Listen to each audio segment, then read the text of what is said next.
तो आज हम लोग पढ़ेंगे क्रमिक इलेक्ट्रॉन बंधुता। ठीक ना। पहले हम लोग जान लेते हैं इलेक्ट्रॉन बंधुता क्या होता है। इलेक्ट्रॉन बंधुता का मतलब इलेक्ट्रॉन जो है इसके साथ कौन सा नियम अप्लाई हो, तो बंधुता। बंधुता का मतलब क्या होता है, भाईचारे या मिलने से संबंधित। ठीक ना। मतलब इलेक्ट्रॉन को क्या किया जाए, कहीं पर लाकर मिलाया जाए। ठीक ना।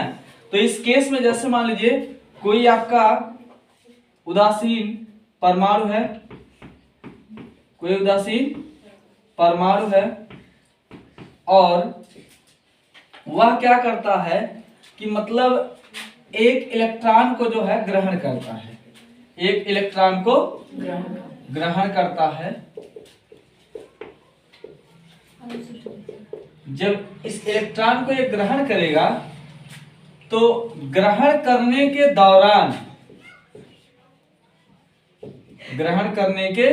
दौरान इसके द्वारा कुछ ऊर्जा का उत्सर्जन किया जाता है।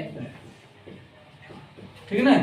और जितनी ऊर्जा का उत्सर्जन होता है या जिस मात्रा में ऊर्जा का उत्सर्जन होता है उसी ऊर्जा को हम क्या कहते हैं,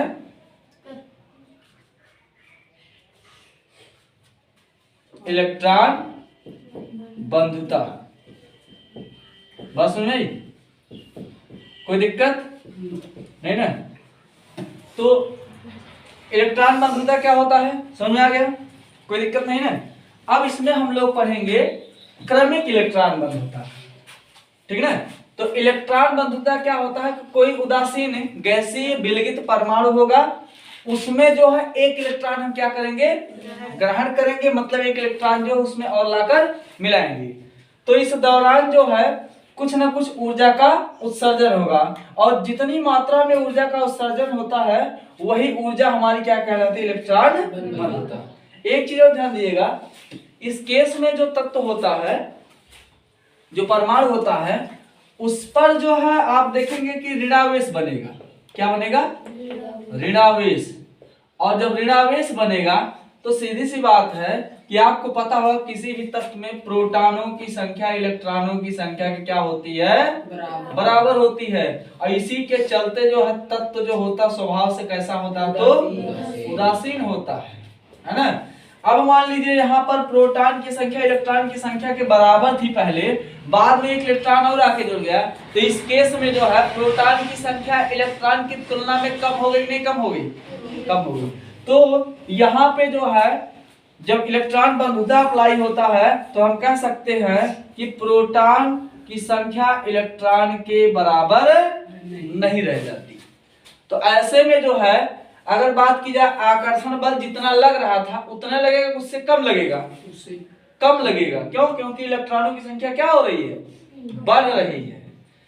ठीक ना। जैसे मान लीजिए कि बात की जाए अगर कोई एक एरिया है, ठीक ना, तो वहां पर जैसे मान लीजिए आप लोग देखते होंगे सामूहिक शादी वाला सिस्टम होता है, उसमें कुछ पंजाबी लोग वगैरह होते हैं, वो सामूहिक शादी करवाते हैं। ठीक ना। मतलब जो है एक दिन में 10-10, 15-15 शादी। ठीक ना। अब मान लीजिए 15 लड़का जो है शादी करने के लिए तैयार था और लड़कियां जो है 14 थी। नहीं, ये 15 लड़के थे और लड़कियों की संख्या कितनी थी, 16 थी। ठीक ना। तो यहां पर एक लड़की एक्स्ट्रा है ना, ठीक है ना। तो एक लड़की जो एक्स्ट्रा है उसका जो है किसी के साथ कॉम्बिनेशन बना नहीं बना। ऐसे ही जो है मान लीजिए 15 प्रोटॉन और 15 इलेक्ट्रॉन थे पहले, क्योंकि किसी भी परमाणु में प्रोटॉन और इलेक्ट्रॉनों की संख्या आपस में क्या होती है, बराबर होती है। और प्रोटॉनों और इलेक्ट्रॉनों की संख्या बराबर होने की वजह से परमाणु का स्वभाव कैसा होता है, तो उदासीन होता है। इतना क्लियर है। तो इस आधार पे जब एक इलेक्ट्रॉन और आ जाएगा तो इलेक्ट्रॉन की संख्या बढ़ा कि नहीं बढ़ा, तो प्रोटॉन से इलेक्ट्रॉन ज्यादा हो गया कि कम हो गया, ज्यादा हो गया। तो जितना आकर्षण बल पहले लग रहा था उतने लगेगा नहीं लगेगा। तो प्रभावी नाभ की आवेश का मान क्या होगा, बढ़ेगा घटेगा, घटेगा। बात समझ आई, कोई दिक्कत नहीं ना। अब हम लोग चलते हैं क्रमिक इलेक्ट्रॉन बंधुता पर।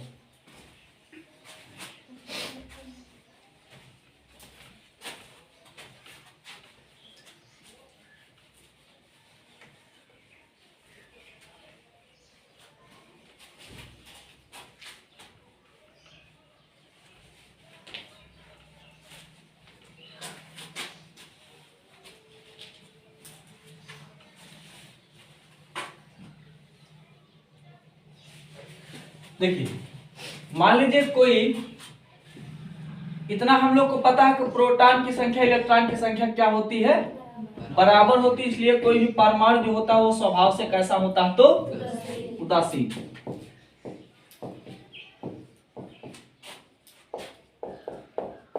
ठीक है ना, कोई दिक्कत नहीं है यहां तक। तो देखिए मान लीजिए कोई गैसीय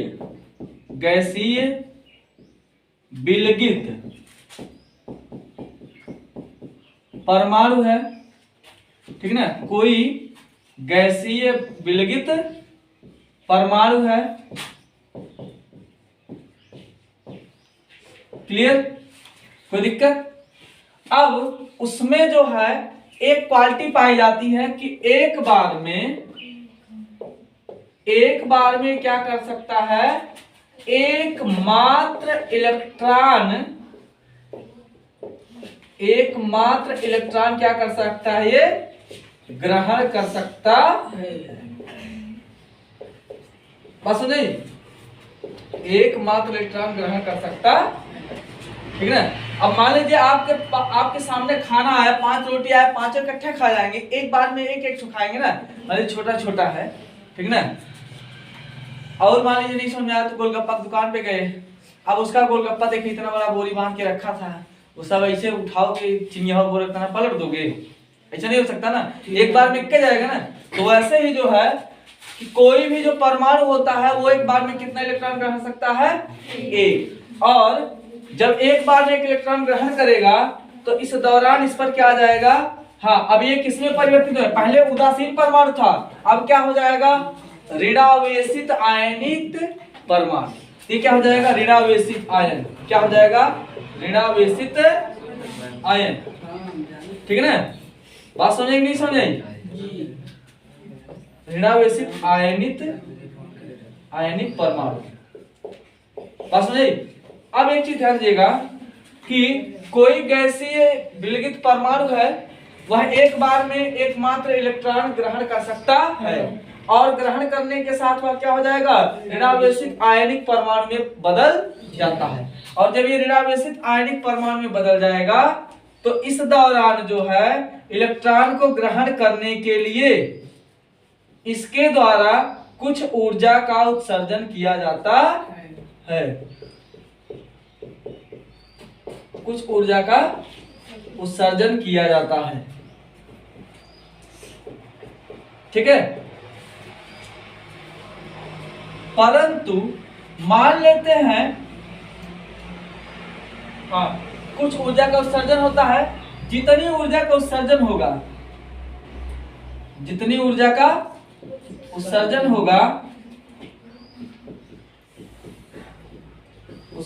होगा उसे हम क्या कहेंगे, इलेक्ट्रॉन बंधुता, प्रथम इलेक्ट्रॉन बंधुता।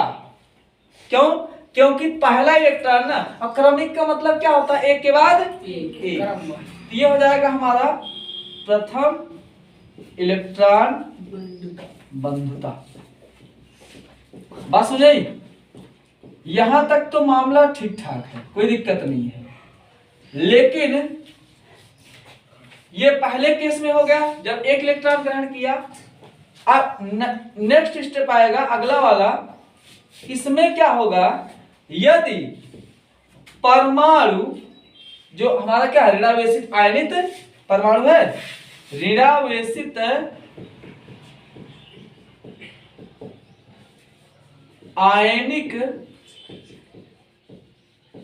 परमाणु ये क्या करे कि एक और इलेक्ट्रॉन ग्रहण करने का प्रयास करे, क्या करे, एक और इलेक्ट्रॉन ग्रहण करता है। तो इस दौरान ध्यान दीजिएगा, यहां पे उत्सर्जन हो रहा था ना, अब की बार क्या करना पड़ेगा, ऊर्जा उपयोग में लाना पड़ेगा। मतलब हम कह सकते हैं कि बाहर से ऊर्जा लगानी पड़ेगी, बाहर से ऊर्जा लगानी पड़ेगी। तो सीधा सीधा मामला आया शॉर्टकट में समझने के लिए कि प्रथम इलेक्ट्रॉन के ग्रहण करने के दौरान ऊर्जा निकलती है, लेकिन अगर ऋणावेशित आयनिक परमाणु पुनः इलेक्ट्रॉन को ग्रहण करता है तो उस दौरान बाहर से ऊर्जा लगानी पड़ेगी। अगर बात की जाए ऐसा क्यों, तो सीधा सीधा मामला है कि यार अभी हमने बताया आपको कि प्रोटॉन की संख्या जब इलेक्ट्रॉन की संख्या बराबर था तब तो ठीक ठाक था मामला। पहले में जो है एक इलेक्ट्रॉन ज्यादा हो गया, जैसे मान लेते पहले प्रोटॉन 15 था और इलेक्ट्रॉन भी 15 था, ठीक ना। इलेक्ट्रॉन ग्रहण करने के बाद क्या हो गया कि प्रोटॉन की संख्या 15 रह गया, इलेक्ट्रॉन कितना हो गया 16 हो गया।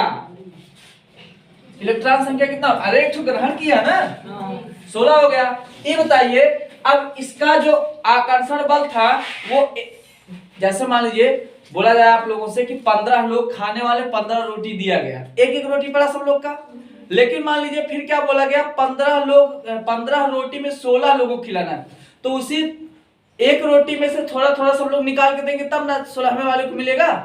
अब बताइए यहाँ पे आकर्षण बल का मान जब 15 था बराबर था और 16 हो जाएगा तो बढ़ेगा घटेगा, घटेगा। अरे यार ये बताओ अभी आपको बताया कि 15 रोटियां थी, 15 खाने वाले थे, कितना कितना रोटी मिला, एक एक रोटी मिला। अगर मान लीजिए 15 रोटियां है खाने वाले 16 हो गए तो रोटी की संख्या खाने वालों की संख्या ज्यादा हो गई बराबर रह गई या कम हो गई, ज्यादा हो गई। तो जब ज्यादा हो गया एक रोटी से कम पड़ेगा ज्यादा कम पड़ेगा। तो जब इलेक्ट्रॉन की संख्या ज्यादा हो गई प्रोटॉन की संख्या से तो आकर्षण बल का मान जो था वो थोड़ा थोड़ा इन सब में से कम होगा, तब जाके 16वें इलेक्ट्रॉन को मिलेगा। तो हम कह सकते हैं कि जैसे जैसे इलेक्ट्रॉन की संख्या बढ़ेगी आकर्षण बल का मान क्या होगा, घटेगा, ठीक ना। तो इस केस में इसका आकर्षण बल या ऊर्जा स्तर पहले में कम हो गया है, एक इलेक्ट्रॉन और ग्रहण करवा रहे हैं, तो कमजोर आदमी कितना वजन उठाएगा, नहीं उठा पाएगा ना। तो इस केस में हम कह सकते हैं कि अगर बाहर से ऊर्जा लगाया जाए तो तभी जो है दूसरा इलेक्ट्रॉन ग्रहण हो सकता है, नहीं तो ग्रहण नहीं हो सकता। बात समझ नहीं समझ आई, कोई दिक्कत, ठीक ना। तो इस दौरान जब कोई परमाणु एक और इलेक्ट्रॉन ग्रहण करता है या हम कह सकते हैं दूसरे शब्दों में दूसरे इलेक्ट्रॉन को ग्रहण करता है, दूसरे इलेक्ट्रॉन को ग्रहण करता है, तो उसमें हमको जो है बाहर से ऊर्जा प्रयुक्त करनी पड़ती है या उपयोग में लानी पड़ती है। और इस दौरान जो ऊर्जा उपयोग में लाई जाती है उसी को हम क्या बोलेंगे, द्वितीय इलेक्ट्रॉन बंधुता। बात नहीं समझ आई। यहाँ पे द्वितीय इलेक्ट्रॉन बंधुता के लिए शर्त चेंज हो जाती है। अब पहले वाले में क्या होता है, पहले वाले में उत्सर्जन होता है, द्वितीय वाले के लिए ग्रहण हो जाता है। अगर बात की जाए ऐसा क्यों होता है, तो कोई भी परमाणु स्वभाव से उदासीन होता है क्योंकि इसमें प्रोटॉनों और इलेक्ट्रॉनों की संख्या आपस में बराबर होती है। लेकिन जब आप एक इलेक्ट्रॉन ग्रहण करवा देंगे तो प्रोटॉन की तुलना में इलेक्ट्रॉन की क्या होगी, संख्या ज्यादा हो गई। ऐसे केस में जब इलेक्ट्रॉनों की संख्या ज्यादा हो गई प्रोटॉनों की संख्या वही रह गई तो आकर्षण बल का मान घटेगा बढ़ेगा, घटेगा। जब आकर्षण बल का मान घटेगा और एक आप चाहते हैं कि एक इलेक्ट्रॉन और चला जाए तो बाहर से आपको ऊर्जा देना पड़ेगा। क्यों, क्योंकि जो नाभिक है वो इलेक्ट्रॉन को खींचने में सक्षम नहीं है। बात समझी, कोई दिक्कत, लिखिए।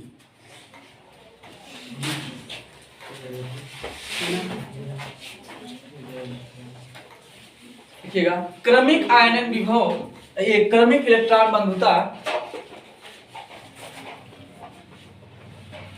क्रमिक इलेक्ट्रॉन बंधुता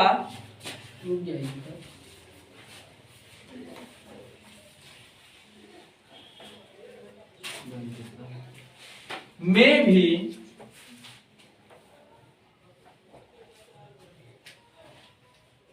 किसी गैसीय विलगित उदासीन परमाणु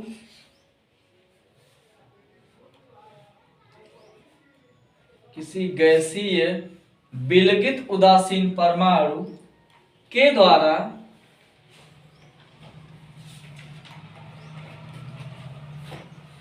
एक बार में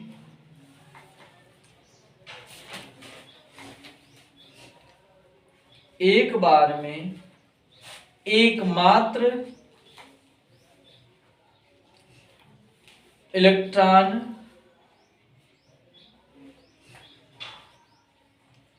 ग्रहण किया जा सकता है।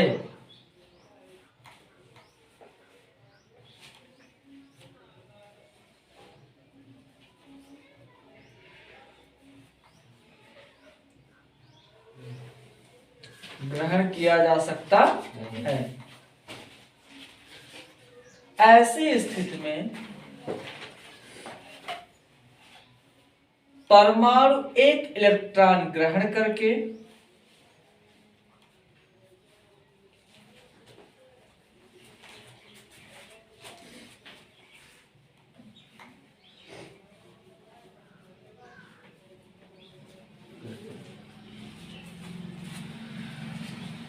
एक क्या लिखे, परमाणु एक इलेक्ट्रॉन ग्रहण करके, हाँ, एकल ऋणावेशित आयनिक परमाणु, एकल ऋणावेशित आयनिक परमाणु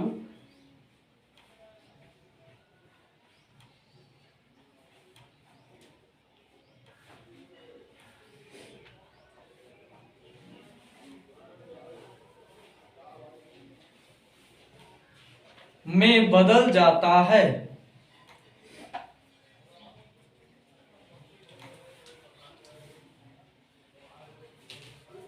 और इस इलेक्ट्रॉन को ग्रहण करने के लिए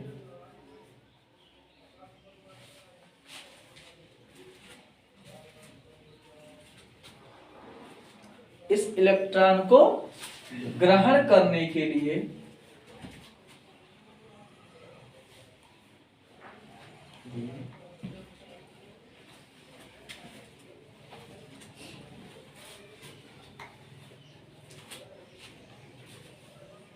इस परमाणु द्वारा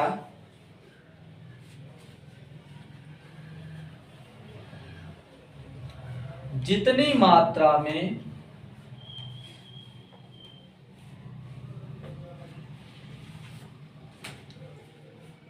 ऊर्जा का उत्सर्जन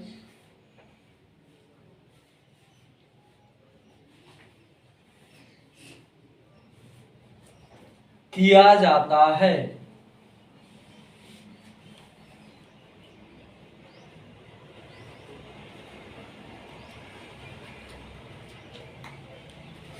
किया जाता है,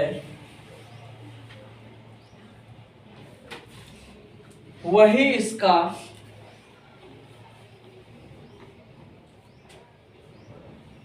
प्रथम इलेक्ट्रॉन बंधुता कहलाता है।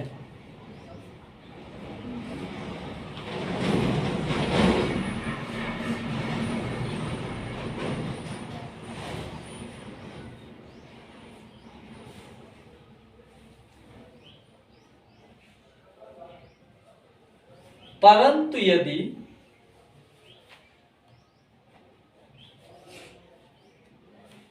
इस एकल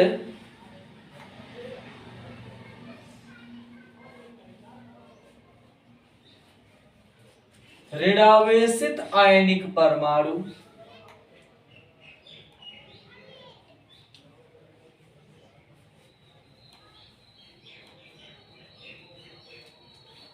ऋणावेशित आयनिक परमाणु के द्वारा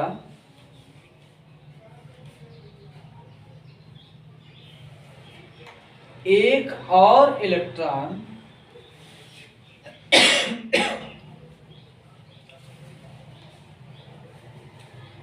ग्रहण किया जाता है,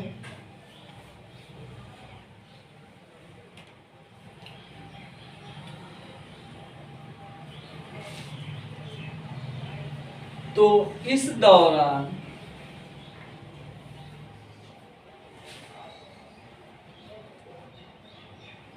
ऊर्जा का उत्सर्जन नहीं होता है,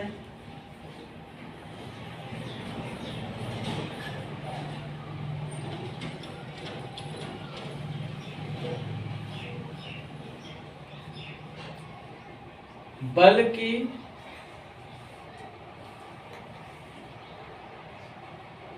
ऊर्जा को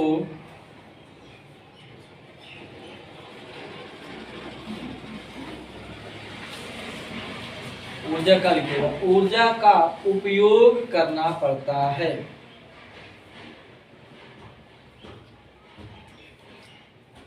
क्योंकि प्रथम इलेक्ट्रॉन ग्रहण करने के साथ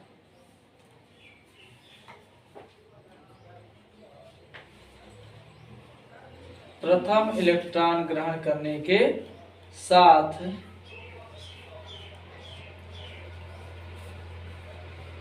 परमाणु में इलेक्ट्रॉनों की संख्या प्रोटॉनों की संख्या से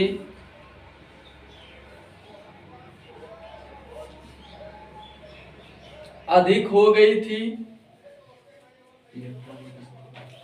इलेक्ट्रॉनों की संख्या प्रोटॉनों की संख्या से अधिक हो गई थी। अतः आकर्षण बल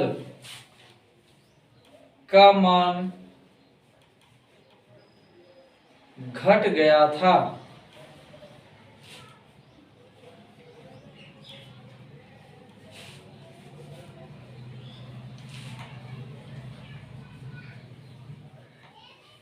और इस दौरान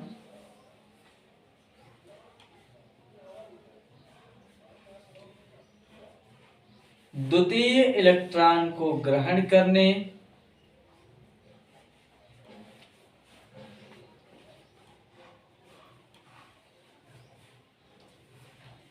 के लिए जितनी ऊर्जा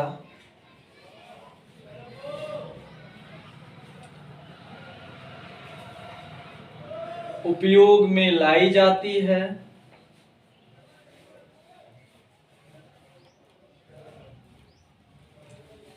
द्वितीय इलेक्ट्रॉन बंधुता कहलाता है। ठीक है, तो मुझे नहीं लगता इसमें कोई दम है। डायग्राम सामने है, इसी के आधार पर जो परिभाषा आपकी तैयार है। ठीक है ना, बना लीजिए इसको।